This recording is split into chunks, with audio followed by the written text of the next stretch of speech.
If I knew about these 5 things when I started out as a producer, it would have made the whole process 10 times easier. Here are 5 tips that are applicable to beginners and anyone in any stage, specifically in the DAW FL Studio 21. This first tip is finding the tempo of sample. When you first start making music, you might not have a musical background and it might be a little difficult. So here is a really quick way to do it inside of FL Studio. So we have this drum loop here and there's no BPM on it. So we want it to be 100 BPM.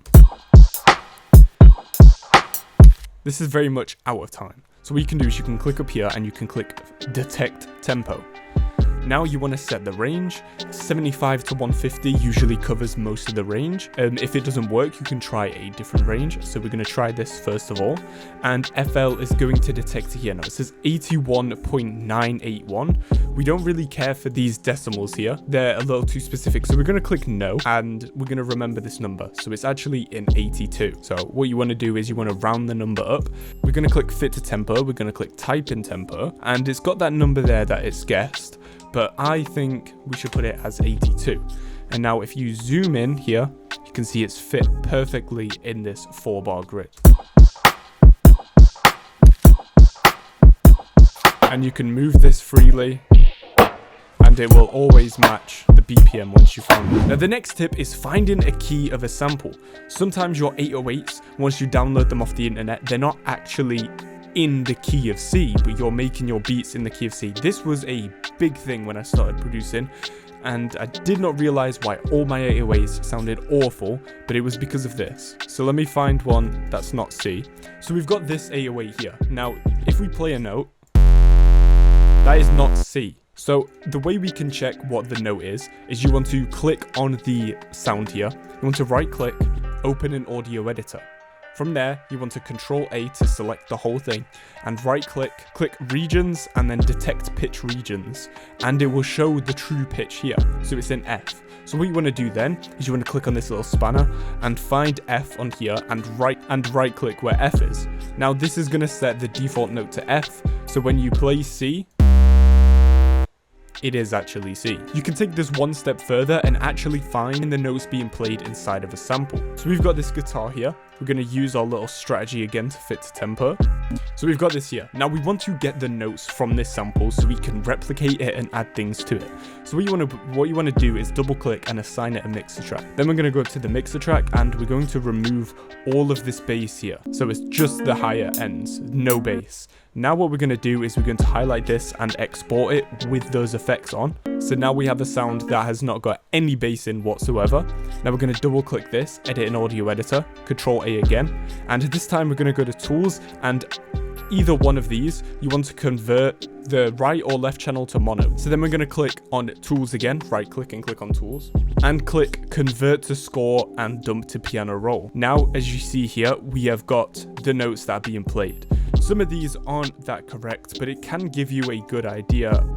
So this will just give you a general idea of the notes being played. This isn't a great example, but it can help you find them easier. And I use this a lot as a basis, but obviously you are going to need to train your ear at some point to hear the notes and do it that way. But this is a good idea to get started in it. And it does help a lot, even though it's not always 100% accurate. So this next one is actually for people that like to record with a MIDI controller, whether that be a keyboard or a drum machine or whatever. We've actually got a drum machine right here. So we're going to load this up. So what we're going to do is we're going to play this and we're going to come up with some ideas. We're not recording, there's no pressure, and we're just going to come up with a few ideas.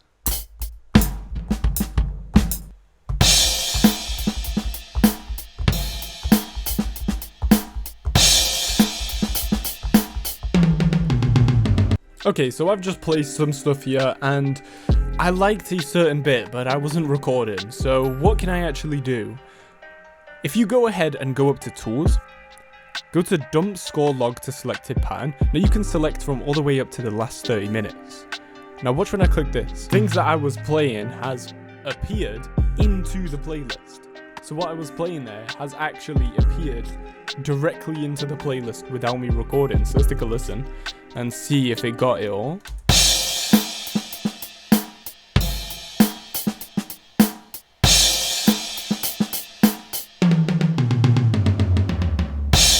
This next tip is to do with mixing your beats, and this was the hardest one to overcome. I promise, it will make your beats sound better, and it might be why they're not sounding good as they are. Your mix may sound a little muddy, and it may sound a bit weird when playing on different devices. And this might be to do with your bass. Often as a beginner producer, you want to put your bass super loud because it sounds really cool, and so you play it on other things and you're like, why does it not sound as good? Bring the bass down. You want to mix the sounds so they mix well, and basically think of it as a recipe. Your beat, your song is a recipe, and you're trying to mix all these ingredients together to make something that's good, and you're adding in so much of one specific ingredient that is ruining the whole recipe. So what I'm going to do is I'm going to mute the vocals to this song so we can just hear the beat, and I'm going to show you if the bass is too loud.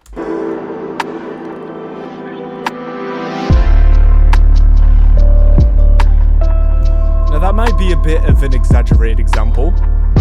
This is probably more what yours sounds like, but it completely takes away from every other instrumental. It's not adding to the sub, it's not adding to the bass, it's not adding to the mix, it's taking over the mix. So this is what it sounds like as I have it.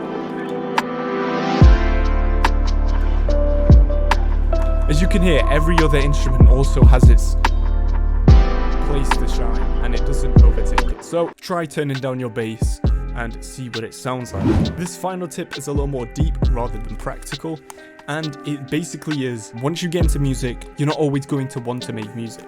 So you have to ask yourself, is this a hobby that you enjoy doing on the side, or is this something you want to make as a career and want to really excel at? In my personal opinion, if you really want to excel at it, sometimes you're not going to feel like starting a beat, you're not going to feel like finishing a beat, and that's okay, but you have to figure out a way to overcome this. You can do this in many ways: looking at a beat differently, starting it in a different way, collaborating with others, speaking to people to gather ideas, listening to other beats for ideas. There's many ways to get yourself inspired, but sometimes there will be days when you wake up and you just don't want to make a beat, and you have to decide whether you want to do this on the side as fun, or you want to be an exceptional producer who actually does amazing things. Now, I'm not really at that stage yet, but this is what I believe, and sometimes you do have to make yourself do it, and if the outcome is bad, the outcome is bad, but at least you tried, and at least you improved in some sort of capacity. I'm making songs like this, and when I start it, it's not like I